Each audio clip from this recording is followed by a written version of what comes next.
Blessings कितने प्रकार की है? ब्लेसिंग्स है 7 प्रकार की, 7 काइंड्स ऑफ ब्लेसिंग्स। एक तो संसारिक माता पिता हमें देते हैं। दूसरा, यदि किसी गरीब की मदद आपने किया है, ज़रूरतमंद की मदद किया है, उसकी दुआएं आपको लगती हैं। यदि आपने शेड्यूल बना लिया है कि एवरी फ्राइडे एवरी संडे को हम अपने गरीबों को बुला करके खिलाएंगे पिलाएंगे, उनकी ब्लेसिंग्स हमको लगती है। फोर्थ, जब हम प्रभु की हुजूरी में रहते हैं तो प्रभु जी हमको ब्लेसिंग्स देते हैं, और जो प्रभु की ओर से ब्लेसिंग्स होती है वो बहुत सारी होती, बहुत ढेर सारी होती है। माता पिता, बच्चे अपने माता पिता का आदर करने लगेंगे, आस पास ना की इज्जत रेपुटेशन बनेगी। संसारिकता में बता रहा हूँ, संसारिक आशीषें आपको मिलने लगेगी, नाम इज्जत शोहरत मिलने लगेगा, ऐसी जैसी बहुत सारी ब्लेसिंग्स हमको मिलने लगेगा। आपको अच्छी नौकरी मिलेगी, अच्छा पति पत्नी और अच्छे बच्चे मिलेंगे, ये ब्लेसिंग्स पर है। और ताउम्र तक वो लोग एक बंधन में बने रहेंगे, क्योंकि पुराने ज़माने में हम देख पाते हैं कि वो पति पत्नी लोग चाहे कोई भी सिचुएशन हो वो लोग फेस करते हैं, और वो लोग लास्ट तक बने रहते हैं, चाहे उनके घर में कितना भी मारपीट गुस्सा क्रोध हो जाए, बट वो उसी जगह बने रहते हैं। अभी के समय पर ब्लेसिंग्स नहीं है। अभी के समय पर माता पिता अपने बच्चों को गॉड ब्लेस यू भी नहीं बोलते, टीचर्स भी नहीं बोलते, यहां तक कि किसी की भी मदद करो तो वो सिर्फ धन्यवाद देता है। एवरीवन, सभी लोग यही है, थैंक्स। पुराने जमाने में दिल उमड़ जाता था, वो अपने बच्चों को, अपने लोगों को ब्लेस कर देते थे एकदम। कुछ साल पहले भी कई कलीसिया के पास्टर्स लोग के पास कांग्रेगेशन कार खरीदे हैं, बाइक खरीदे हैं, या उन्होंने राशन लेकर के आए हैं, या उनकी सैलरी आई है तो उसका 10वां भाग, या उनके जानवर ने कोई दूध अंडा कुछ दिया है या बच्चे दिए हैं तो वो चर्च में देते थे, वो ताकि उनका घर घराना ब्लेस्ड हो जाए। उसका 10वां अंश देते थे तो ब्लेसिंग्स और मिलता था, क्योंकि मलाकी 3:10 में प्रभु जी यही तो कहते हैं, सारे दानों 10वां अंश मेरे पास से लिया। दानों 10वां अंश का मतलब ये हुआ कि हमको अपनी कमाई का दान तो देना ही देना है, अपना 10वां अंश तो देना ही देना है, दिन का भी तो हमको 10वां अंश देना चाहिए। 24 घंटे का 10वां अंश कितना होता है? 2 hours 40 minutes। Amen. 2 hours 40 minutes हमको एवरी डे दुआ प्रार्थना आराधना करना चाहिए। Yes, we have to do that.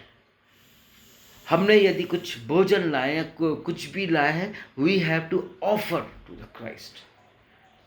Offering आया है, डोनेशन आया है, we have to give donation to the Christ. तब हमको प्रभु की ओर से ब्लेसिंग्स मिलेगी। उन दिनों वो लोग ब्लेसेड होते थे, उनके बच्चे भी ब्लेसेड होते थे, यहाँ तक कि आस पास पड़ोसियों में भी बहुत क्या बोलते हैं, आई मीन टू से बहुत आदर देते थे। यदि कुछ दुख मुसीबत होता था वो लोग एकदम पहुंचते थे। हाँ, वो बात अलग है कि बिजी, उन दिनों भी उतना कंपटीशन नहीं था, लेकिन वो भी तो अपने कामों में बिजी रहते थे। एम आई राइट? वो लोग भी अपने कामों में बिजी रहते थे। कुछ देर वो लोग टीवी टावी या जो भी कुछ है वो देखते थे। ब्लेसिंग्स इतना अच्छा था कि बिना माता पिता के इंफॉर्मेशन बच्चे लोग घर से बाहर नहीं निकल सकते थे। ब्लेसिंग्स इतना होता था कि पेरेंट्स के साथ ही बच्चे जाया करते थे। आजकल हम अपने फ्रेंड्स के साथ जाते हैं, माता पिता को देखा ही नहीं तो बच्चे लोग अपना मुंह छुपाने लग जाते हैं। क्योंकि क्यों ऐसा? क्योंकि वो गलत है। उस समय संगति बहुत अच्छी होती थी, ब्लेसिंग्स एंड ऑनर मिलता था, उनको भी इनको भी सभी को। इतनी ब्लेसिंग्स होती थी कि डॉक्टर तक की चीट नहीं किया करते थे ट्रीटमेंट करने में। लॉयर्स भी इतने बड़े लायर नहीं होते थे, क्योंकि उतनी जरूरत भी इस दुनिया में इतनी नहीं थी। आमेन। इतनी जरूरत भी नहीं थी। प्रभु भी हमको आशीष देते हैं, मालूम है कैसी? Do you know? वो ऐसी, पहले तो उन्होंने बोला कि मेरे पीछे हो ले तो संसार की तुझे सारी वस्तु तुझे खुद ब खुद मिल जाएगी। निर्गमन 15:20 में प्रभु कहते हैं कि मैं चंगा करने वाला परमेश्वर हूं, विश्वास करो और वो चंगा होगा, वो ब्लेस्ड हो जाएगा। ये ब्लेसिंग्स है।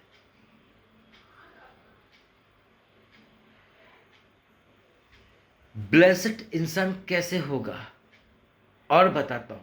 धन्य है वे जो मुझ पर विश्वास करते हैं। वो इसके साथ साथ, ऐ बोझ से दबे लोगों मेरे पास आओ, मैं तुम्हें विश्राम दूंगा। ये ब्लेसिंग्स है। विश्वास के साथ जाओ। यदि आप चर्च में भी आ रहे हो, जा रहे हो, दुआ और प्रार्थना सब कुछ कर रहे हो, उसके बाद भी झूठो बुराई करते हो और आप प्रभु से बोलते हो कि प्रभु मेरे बोझ को ले ले, प्रभु मुझे चंगाई दे दे, तू तो कहता है कि तू चंगा करने वाला परमेश्वर है, तो भी वो आपको ब्लेसिंग्स नहीं देगा। क्योंकि एक तरफ से तो आप अच्छा करें और एक तरफ से गलत करें। इक्वल हो जाओ, इक्वल हो जाओ, ना इधर के रहो ना उधर के रहो। आमेन, हालेलुया। तब जाके ब्लेसिंग्स मिलेगी, है ना? और जब वो ब्लेसिंग्स मिलेगी तब प्रभु जी क्या कहते हैं? मत्ती रचित सुसमाचार 7:7 और 11 में और आयजा 43 में क्या कहते हैं? ढूंढोगे तो तुम पाओगे। ये ब्लेसिंग्स है।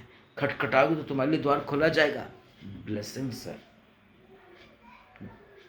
मांगोगे तो तुम्हें दिया जाएगा। ब्लेसिंग्स है।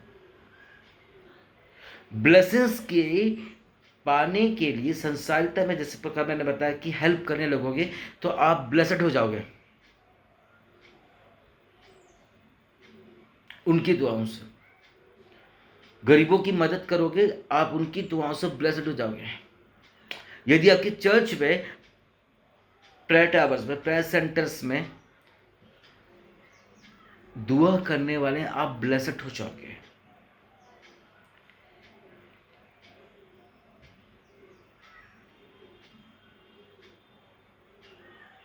फास्टिंग प्रेयर करोगे, प्रभु से बोलोगे प्रभु जी मुझे चंगाई का दान दे, प्रभु मेरे को प्रभुष्ण के दान दे, प्रभु जी मुझे आत्मा परखने की दान दे, मुझे एक अच्छा इंसान की आत्मा का दान दे, मुझे बजाने गाने का